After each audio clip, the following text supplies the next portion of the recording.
Many years ago, after experiencing a very traumatic hurt, I was challenged to forgive and love my enemy. This is my story, and I look forward to sharing it with you. As a leader in an organization a decade ago, I was asked by my peers, a couple of managers and several staff, to speak to another manager regarding behavior that could only be defined as unconstructive. I met with this individual at the end of one day, and very quickly our conversation evolved. The individual started to say things that were malicious, unkind, and untrue, and we ended up having a verbal altercation. I left the office, but unfortunately the next day when I came to work, I was asked to speak immediately to my supervisor and his immediate supervisor. The individual that I was asked to speak to regarding their behavior had filed a formal complaint stating that she felt unsafe and she felt that I was going to physically assault her.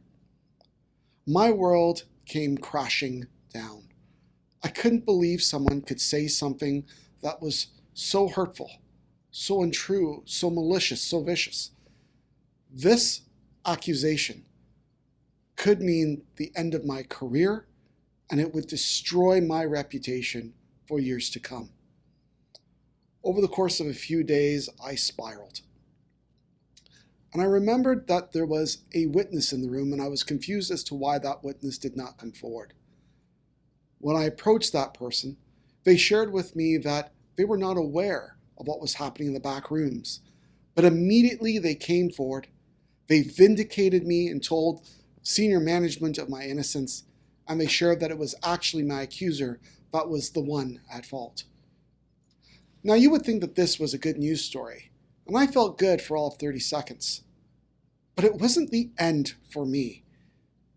Everything I worked for, everything that I held dear, my character was brought into question. It was almost destroyed because someone was trying to escape accountability, and they used a vicious lie to do so.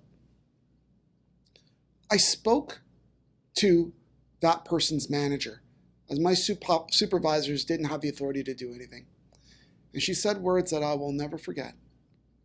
She said, "Ryan, you need to understand that there is something that is threatening about you.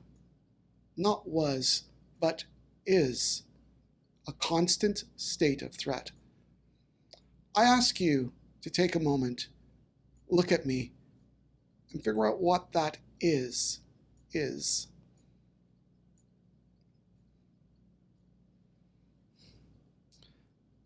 The grief, the anger, it was bubbling inside.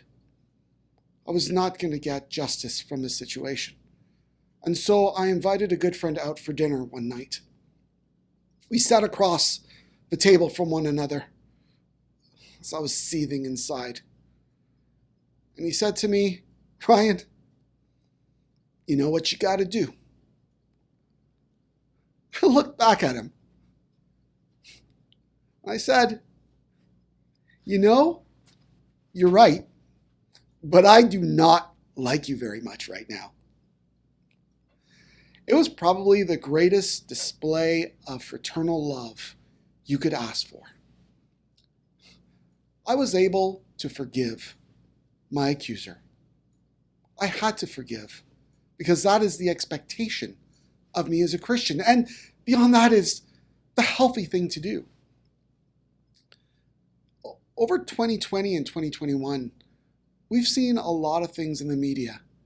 We've seen people talk about inequity and injustice in our social programs, in our corporate world.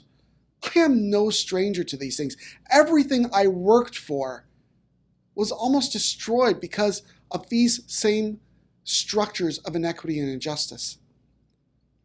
But as Christians, we cannot follow what is being said today regarding lashing out, regarding taking an eye for an eye, regarding vengeance. We're expected to hold ourselves to greater accountability, to a greater love, even when it is hard, and even when we are looking into the eyes of our enemy. It was not easy to listen to my good friend basically say, suck it up. You know what you have to do. But he was so right. Today, when I am challenged with tough situations, I do two things. I look towards my broader community of faith to hold me accountable and to give me the strength that I need. But I also go back to the Bible. I do my own due diligence.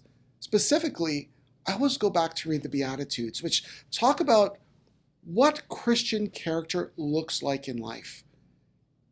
And I try to follow through with those characteristics.